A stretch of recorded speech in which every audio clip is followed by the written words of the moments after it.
The question was, does the intraoperative OCT make a difference? Is it just a collection of choreographic video clips, or does it have a teaching value for the surgeon? Let's look at the staining of the retina under fluid.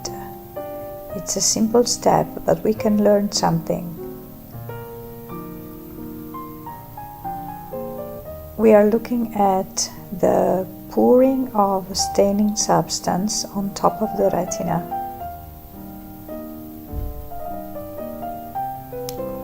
What can we learn? We can see that the staining is poor and not injected violently, and if we do so, the effect on the retina is not traumatic and we don't risk to inject under the retina. The fact that the staining seems to come from under the choroid is just an optical effect of inverted image.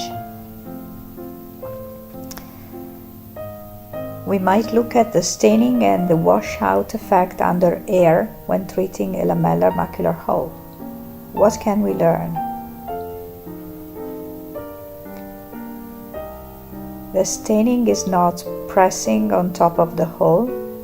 Even the flap is respected.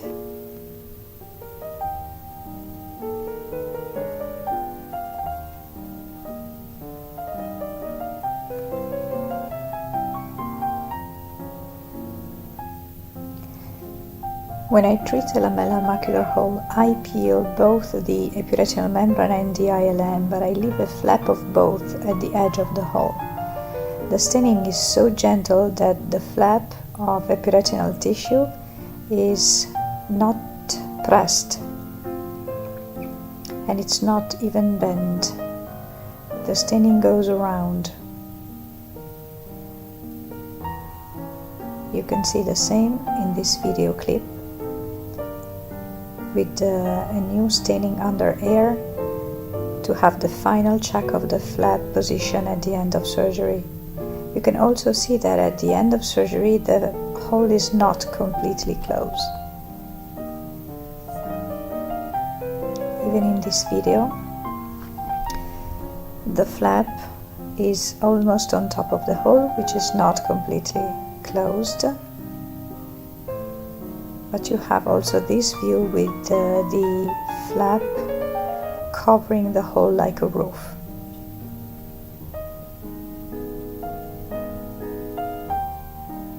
I also noticed that the aspiration of fluid with the vitrectomy probe at the end of the procedure induces a traumatic push on the retina. Having the opening on the side, in order to aspirate the last amount of fluid, we have to press. So I learned that it's better to use a backflash needle with the tip just in front. The intraoperative OCT might allow us to learn more about our procedures on the anterior segment as well.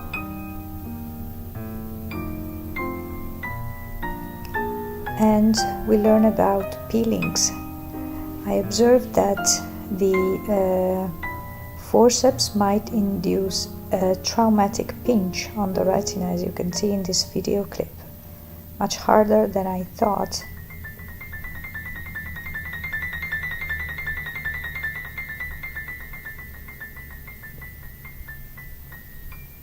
You can study the effect of peeling. You will see in the top scan the tangential force of the peeling induced on the retina.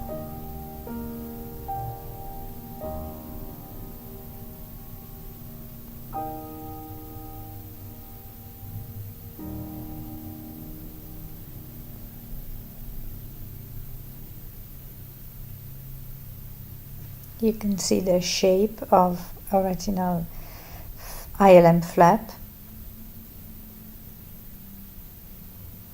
which is usually curly. You can see it very well here on both sides, because this was a 360-degree flap intended to be used to cover the hole, and the effect of trimming in the hypothesis that the first flap was too wide to be used as a whole. And here you can see that the flap is completely filling the hole at the end of the fluid air exchange.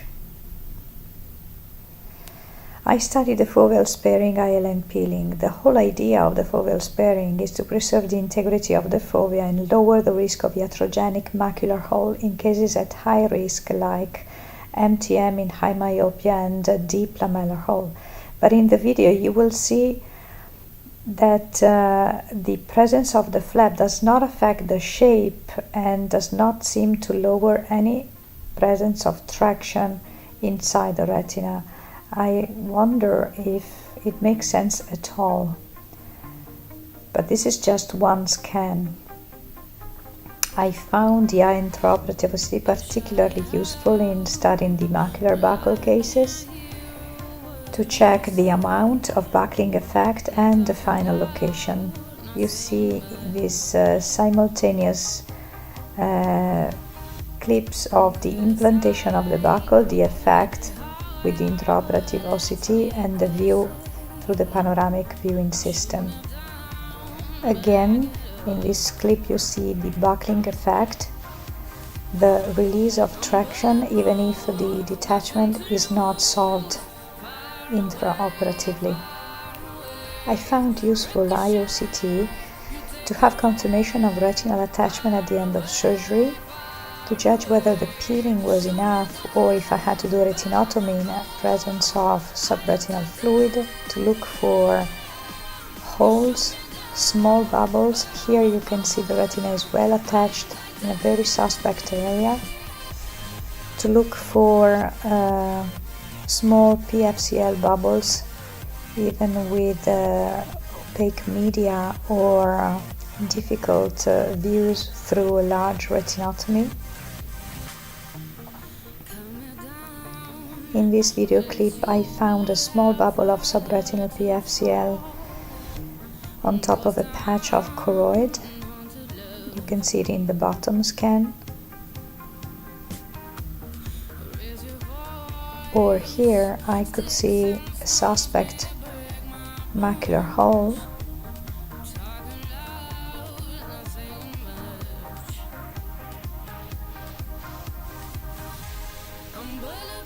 Or a peripheral small hole.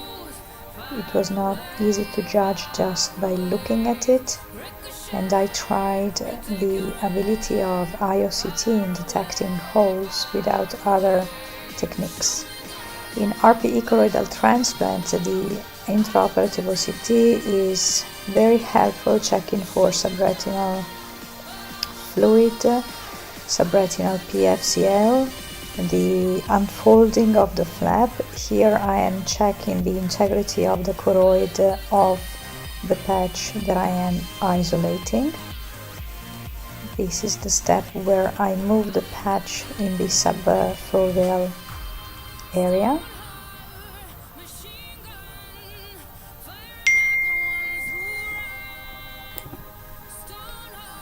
And here I finally check the position, the unfolding and the shape of the choroidal transplant under the retina.